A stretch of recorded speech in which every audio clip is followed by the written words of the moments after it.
Baik, Assalamualaikum warahmatullahi wabarakatuh. Untuk anak-anak kelas 8, berikut Wida sampaikan video tentang pengenalan Microsoft Excel ya. Jadi Microsoft Excel adalah salah satu program pengolah angka yang bisa kita gunakan untuk kegiatan sehari-hari kita. Nah, anak-anak paham kan dokumen-dokumen apa saja yang bisa kita ketik di Microsoft Excel? Ya, betul. Dokumen-dokumen yang berhubungan dengan tabel, dengan angka, dan perhitungan. Nah, sekarang kita akan masuk Excel melalui shortcut ini ya. Lewat shortcut ini. Bisa juga lewat start ya, kalian juga bisa lewat start seperti ini. Nah, ini ada aplikasi Excel 2016. Kalau lewat shortcut kita klik 2 kali shortcut ini. Muncul tampilan seperti ini, kita pilih saja blank workbook karena kita belum punya dokumen, maka kita pilih kosong dulu ya, blank workbook yang kosong. Jika sudah punya, maka kita bisa membuka file kita yang ada di sebelah kiri ini.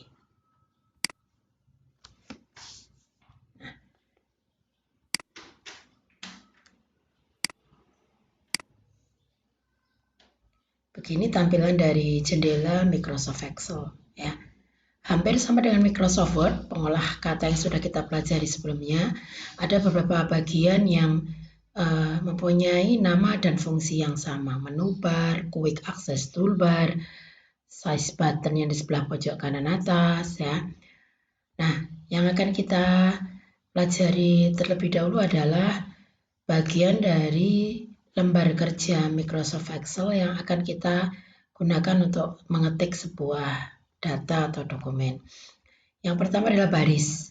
Baris ini adalah bagian dari spreadsheet yang horizontal dari kiri ke kanan. Ya, ini data dengan angka 1, 2, 3, dan seterusnya sampai angka 1 jutaan. Ya. Ini yang dinamakan baris. Lalu bagian berikutnya kolom. Nah, kalau baris tadi horizontal, kalau kolom ini vertikal. Ya, ini B, kolom A, kolom C. Nah, bagian kolom ini ditandai dengan huruf A sampai XFD. Jadi kalau kita geser ke kanan, setelah Z itu huruf AA dan seterusnya sampai nanti XFD. Sedangkan gabungan kolom dan baris dinamakan sel. Ya. Ini yang saya tunjuk kotak hijau, ini adalah sel. Nah, bagaimana cara menamai sebuah sel? Karena sel merupakan gabungan dari kolom dan baris, maka kita luruskan kotak hijau ini, kotak yang aktif ini ke atas berarti lurusnya kolom C, lalu ke kiri lurus baris 6. Maka sel yang sekarang aktif namanya J6. Lagi saya beri contoh ini. Ini ke atas kolom AD, ke kiri lurus baris 16. Maka sel ini dinamakan AD16. Ada satu cara lagi yang bisa kita gunakan untuk menentukan nama sel tanpa kita harus meluruskan kolom dan barisnya, yaitu kita menggunakan name box. Pojok kiri atas ini ya, di bawahnya ribbon itu ada name box. Nah, name box ini menampilkan nama sel yang aktif. Nah, di sini kotak hijaunya di sini nama selnya adalah S17. Saya pindah lagi semisal tanpa melihat. Di sini adalah AR15. Name box. Lalu formula bar. Nah, formula bar ini berfungsi untuk menampilkan isi sel yang kita ketikkan ya. Kebetulan sel ini kosong, tidak ada apa-apanya. Kalau kita mengetik sesuatu, nah seperti ini data, Di sini tertulis data, maka di formula bar juga tertulis data. Kalau isi selnya berupa huruf, maka dia akan tertulis huruf. Nah, seperti ini. Kalau dia angka, maka dia akan tertulis angka. Nah, seperti ini. Lalu berikutnya, kalau berupa rumus, maka dia akan tertulis berupa rumus. Nah, seperti ini, ada tanda sama dengan untuk data berupa rumus. Baik, selanjutnya akan saya beri contoh membuat tabel sederhana dulu menggunakan Microsoft Excel. Nah, contoh yang akan kita buat seperti ini ya, data karyawan PT Sejahtera Sentosa, ada tabelnya mulai NIK, nama, jenis kelamin, sampai gaji pokok. Nah, mau kita ketik di sel apa, tidak ada ketentuan khusus ya, jadi boleh di sembarang sel ya, boleh di sembarang sel. Untuk kali ini coba kita ikuti contohnya.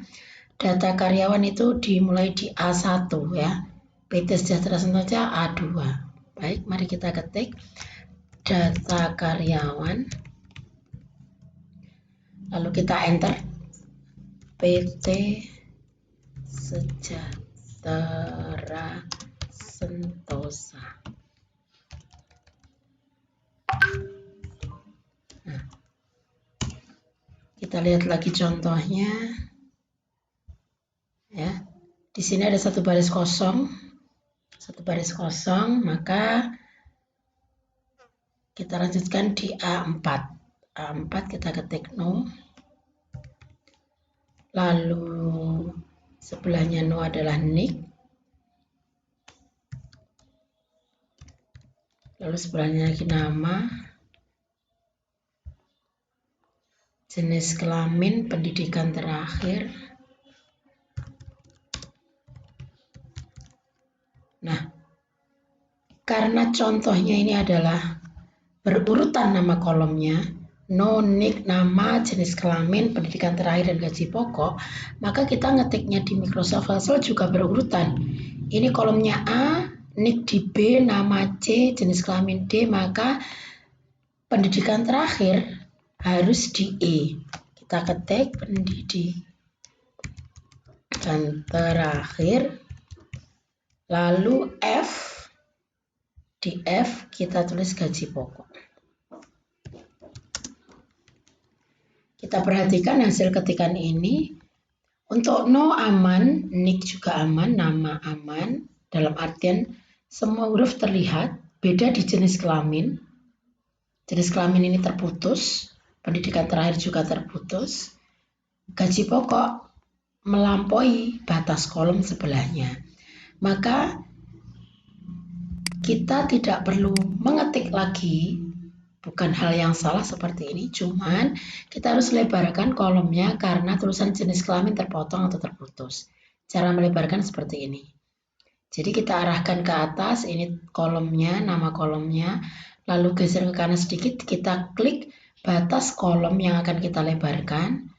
Panah kiri kanan itu muncul, klik jangan lepas, geser ke kanan secukupnya sampai tulisan itu kelihatan. Jika mengecilkan seperti no ini kan kita tidak perlu selebar ini. Kita klik jangan dilepas, geser ke kiri kalau mengecilkan. Pendidikan terakhir juga seperti itu, kita lebarkan. Gaji pokok juga kita lebarkan. Nah, kita perhatikan tulisan no sampai gaji pokok sudah sesuai kolomnya, tidak terputus dan tidak menabrak kolom sebelahnya. Beda dengan judul ini, judul data karyawan dan PT Sejahtera Sentosa ini, karena di sebelah kanannya tidak ada tulisan lagi, maka data karyawan dan PT Sejahtera Sentosa boleh melampaui batas kolom sebelahnya. Nah, kita lanjut, kita ketik 1. Nah, kalau data angka, maka awalnya dia di rata kiri, begitu kita enter dia rata kanan. Jadi data berupa angka itu selalu rata kanan. Baik, nick nama,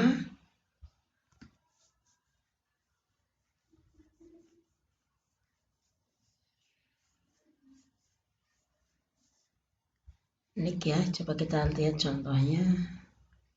Oke, kita buat aja.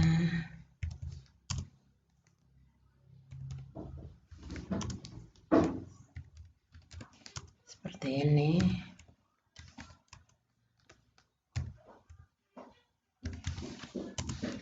Lalu nama kita tulis Hansa Fadila.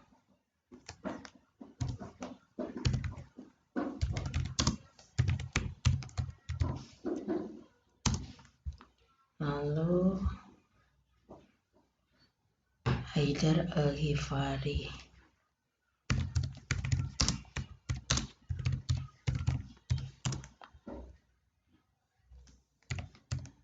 Rina Susanti. Eko Budiman.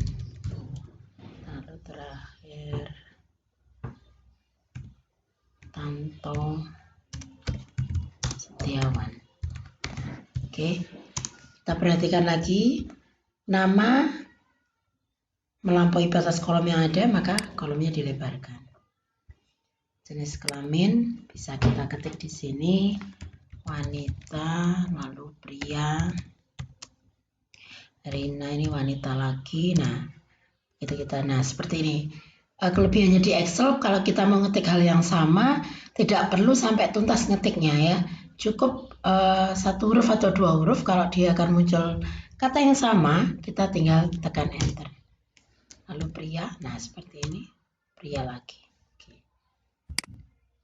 Di sini ada S1, D3, S2, S1 lagi, terakhir D3 lagi. Oke.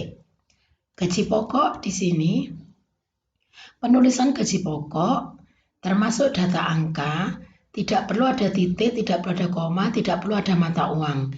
Cukup kita ketikkan nominal dengan menghitung jumlah nolnya, ya, karena kita tidak pakai titik, tidak pakai mata uang. Semisal seperti ini 2.200.000, maka kita ketik 220003 kali. Lanjut lagi.